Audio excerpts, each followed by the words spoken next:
Techlandia is recorded at the Central Office on the East Side in Portland. Central Office is a one stop for all your office or meeting needs. Check them out at centraloffice.com.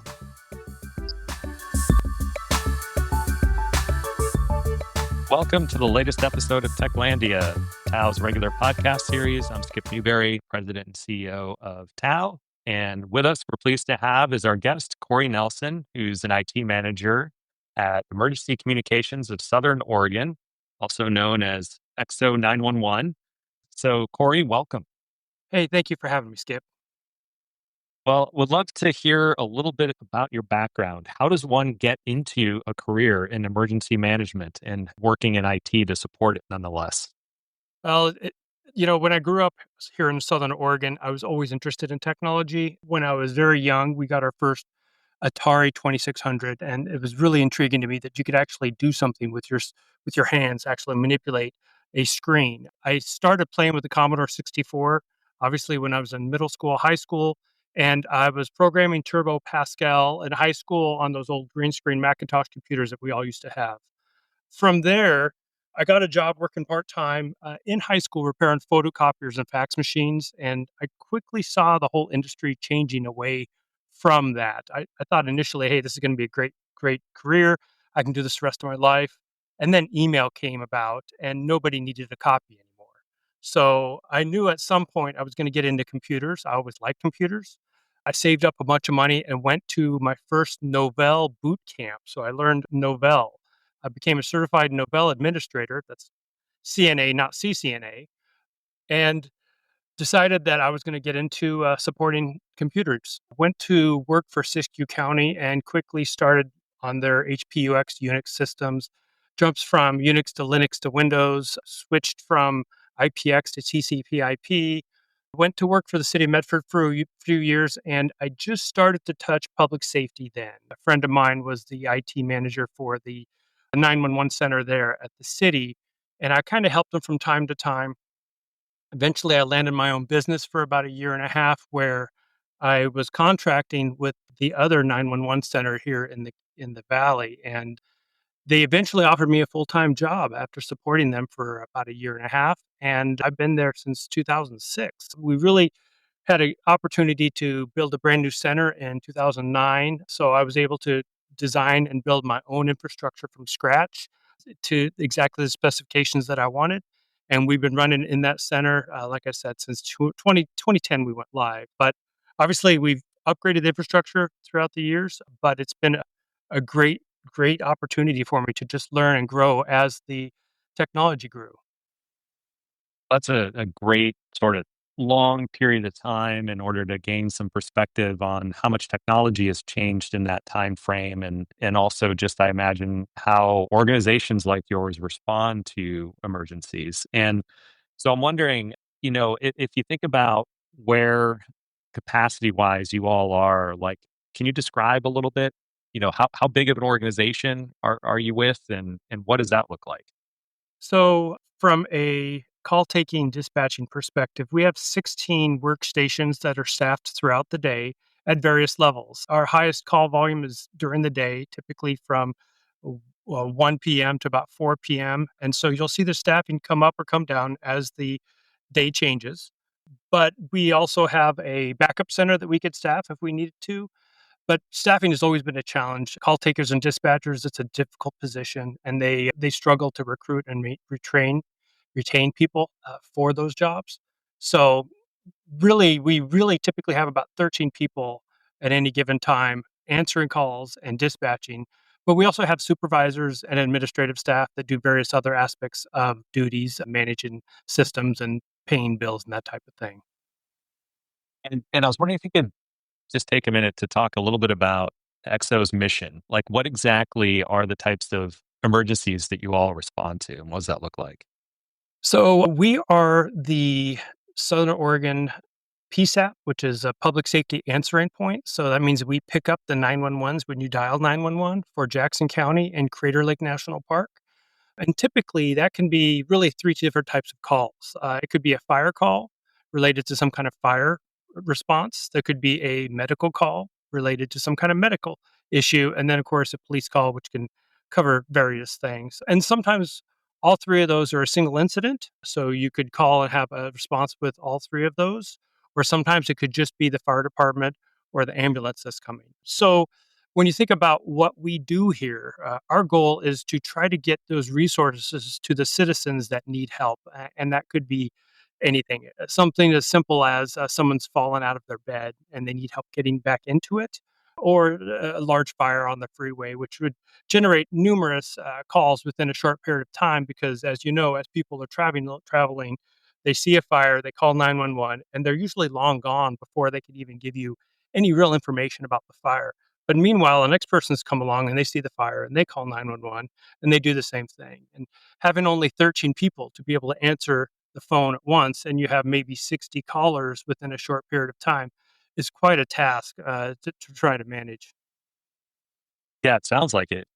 What are some of the things that you've seen trend wise make a big impact in your work over the tenure that you've been with EXO? So we think about, I'd like to talk a little bit about 911 and how the technology really hasn't changed since the 60s when we first made our first 911 call. And 911 is essentially picking up the phone, dialing 911 and talking to someone over the phone to the other end. And that's still the same fundamental process today when we talk about it, calling 911. But what we have seen is technologies that augment that. And the first big change that 911 came, that we saw with 911, was the invent of the cell phones, where people were no longer having to find a payphone or call from the home where they knew where they were at, to this roaming call that could be anywhere in your area. And it came with a whole separate set of challenges that we now needed new technology to fix. And that's what came with GPS came online and really helped us figure that out.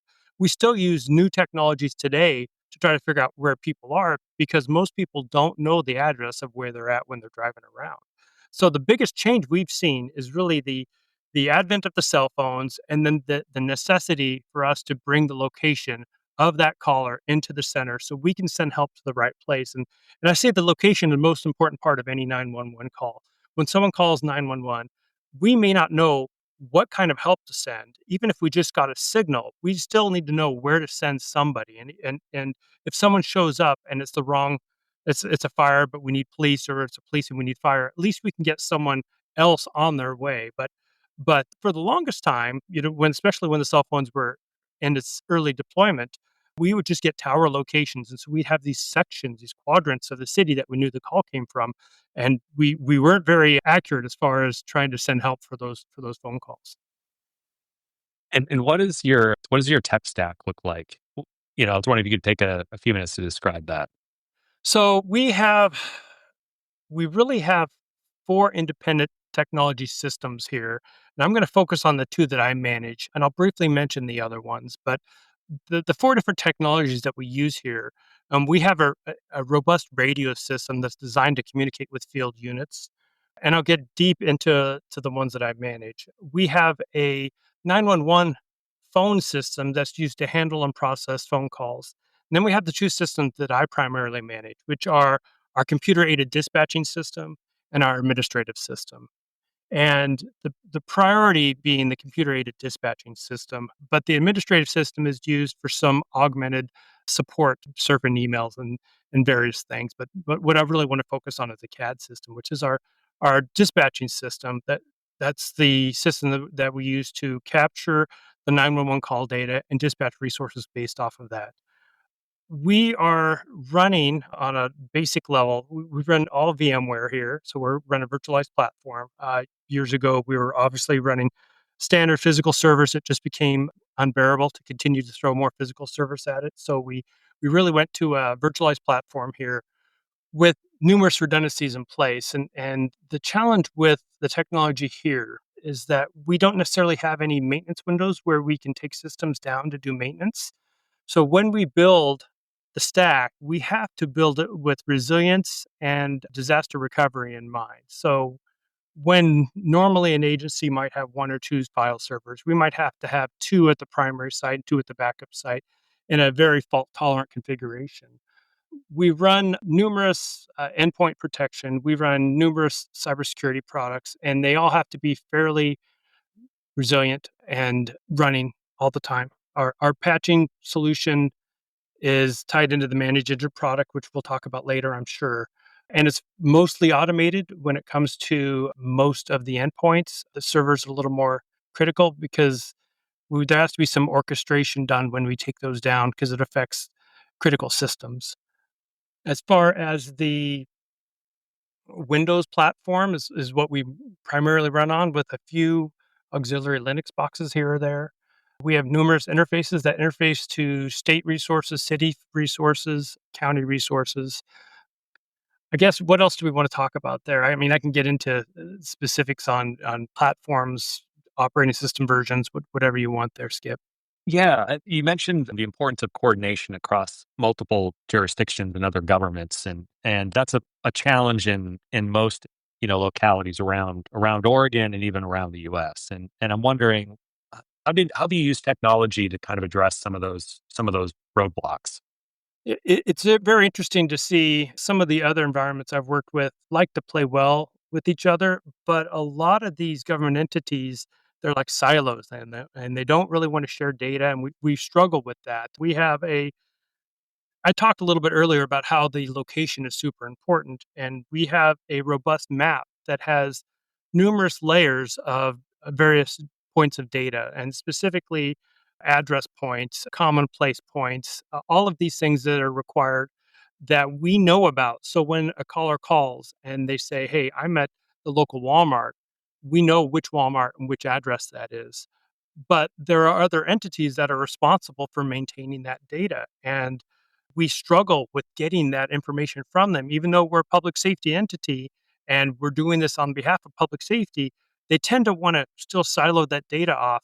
And specifically, we struggle with short sharing and coordination of that data, especially when it comes to those specific things that are proprietary to the entity.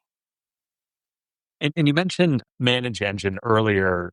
So I was wondering if you could talk a little bit about how you've used that solution kind of across your various systems.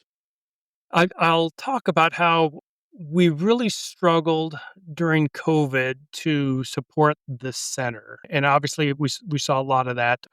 Me and my system administrator were working from home and working from home. And we were still having to support the people who were working here at on site. So we couldn't just walk out to the dispatch floor like we had for the however many years and troubleshoot these issues. So we had to implement a solution where we could now remote control these local resources. We didn't need that before because we were 10 steps away from them.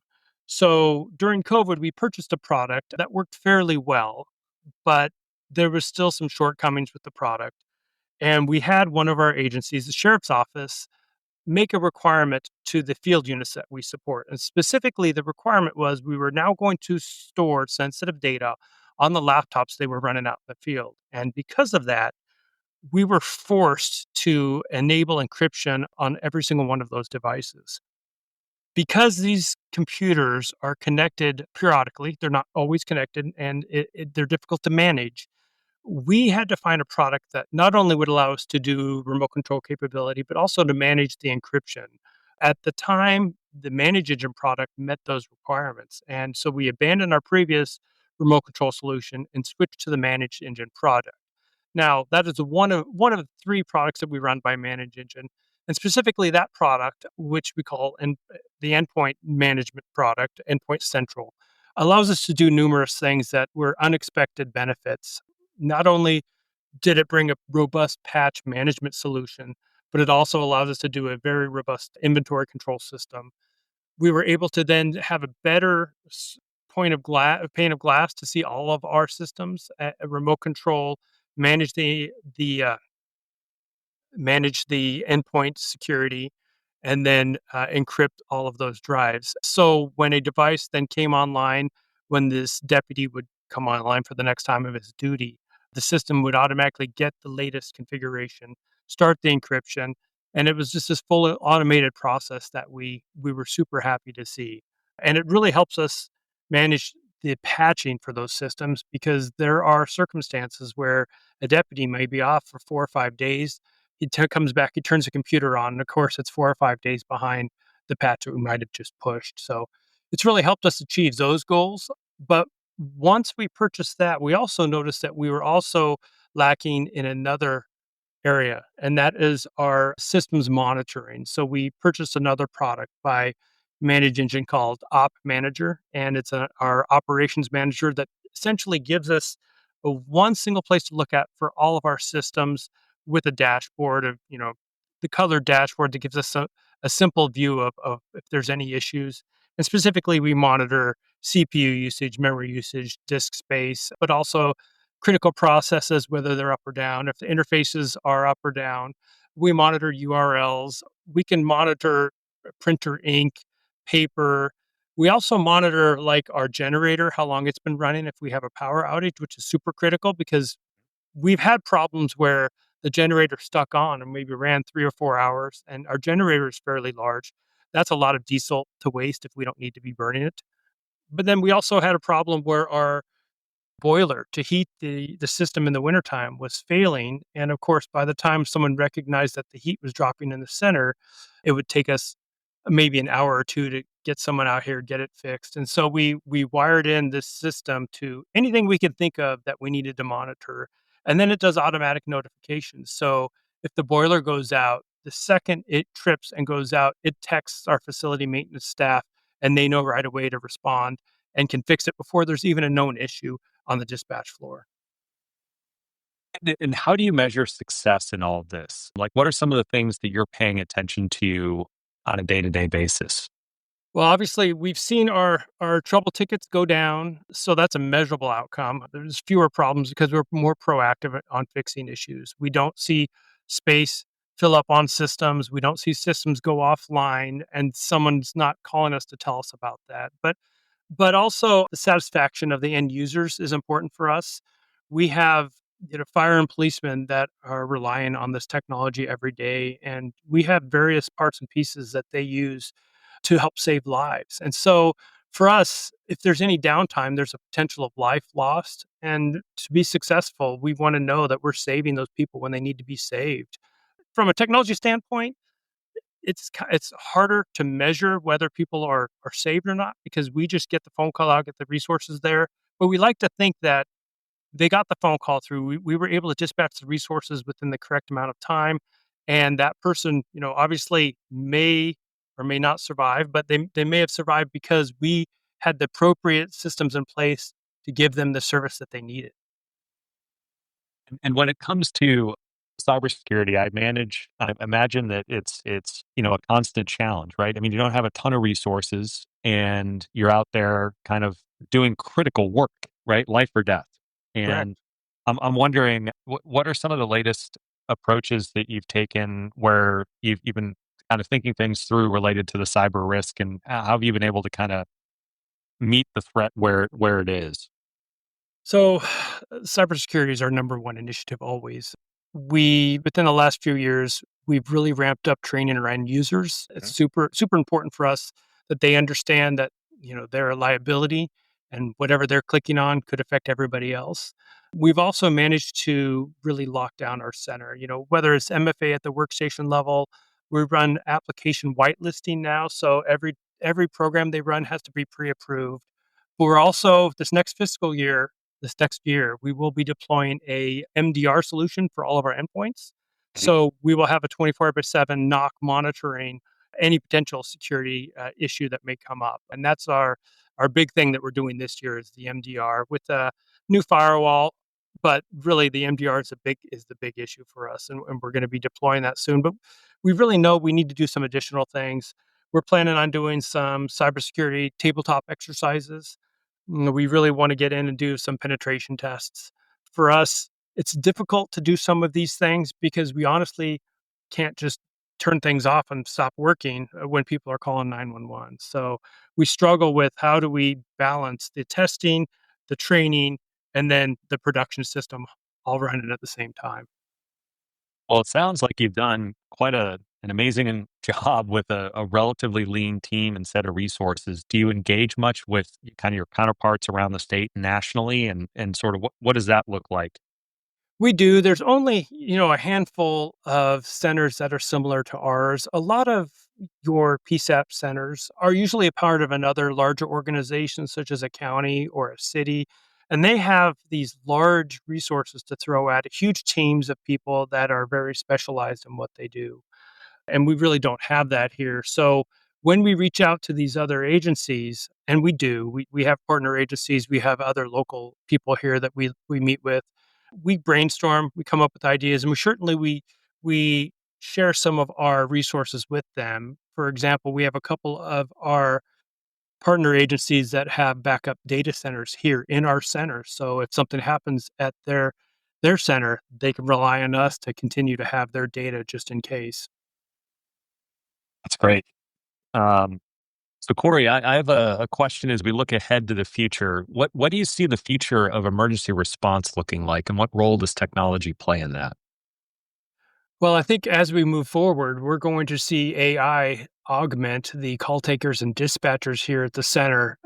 There's a lot of need for additional data to not only be captured, but also disseminated to the responding units. We have seen examples where there is someone who's been in a crash or even their vehicle submerged in the water and they don't know how to open the car door. For example, on a Tesla, with AI, it could describe to the call taker how to help that person open that car door when they are stuck.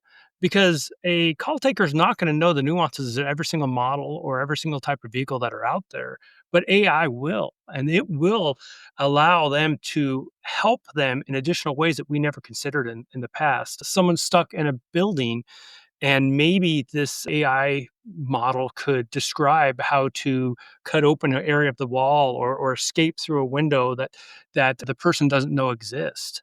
But then there's also other augmented data where they could be listening for additional information in the background. Is there another person? Is there someone threatening someone else? What does that sound like? Is it a male? Is it female? Do we have additional information about this particular phone number? Has this person called before with other domestic violence issues? Does that change the response?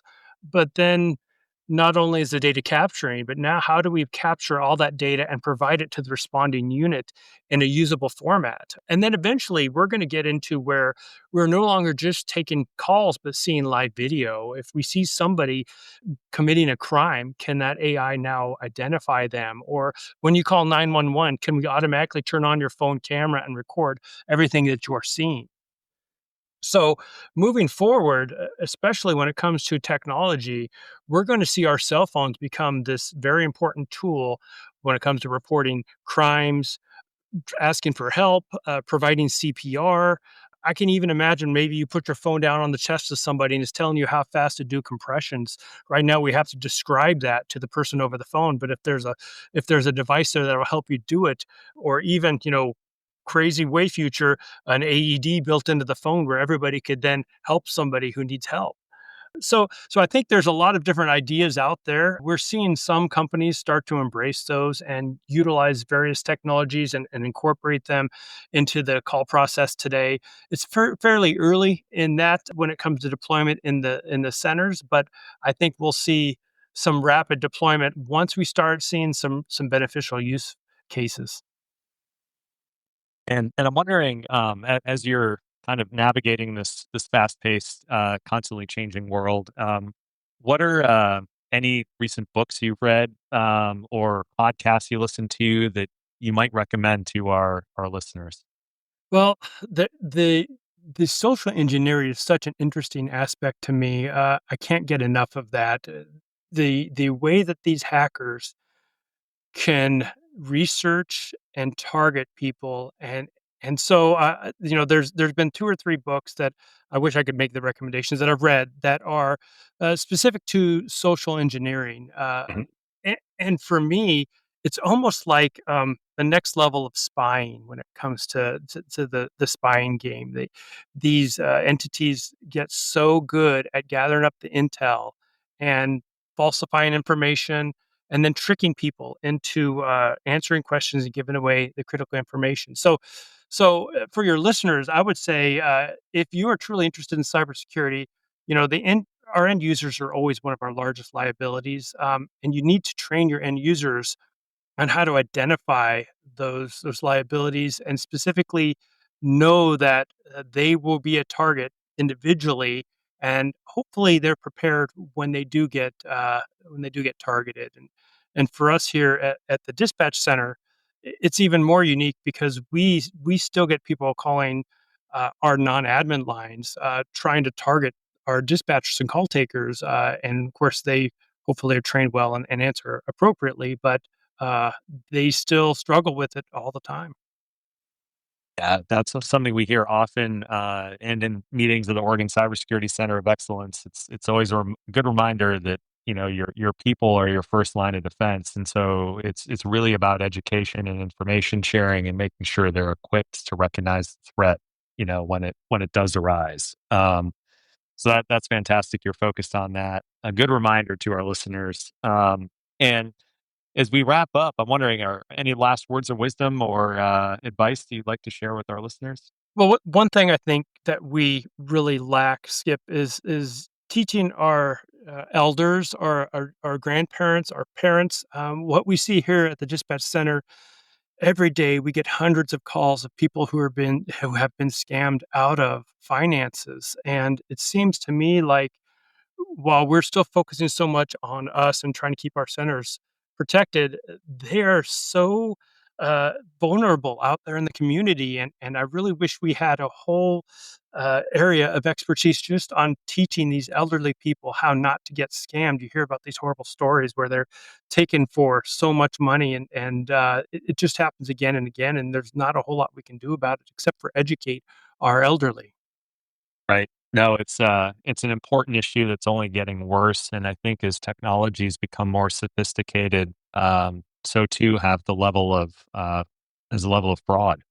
Oh, absolutely, and we're not even getting into the AI aspect of that, which is a whole different discussion I'm sure you've had many times over. Yes, it's a thorny issue that I think so far no one has easy answers for. Yeah. Um, but I want to thank you, Corey, for taking some time to spend with us. Your work is so important. Your time is very valuable, so we really appreciate it. Well, thank you, Skip, and it's been a pleasure.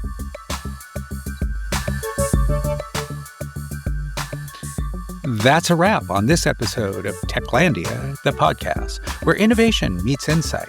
If you enjoyed today's conversation, don't forget to follow us, leave a review, and share it with your fellow tech explorers.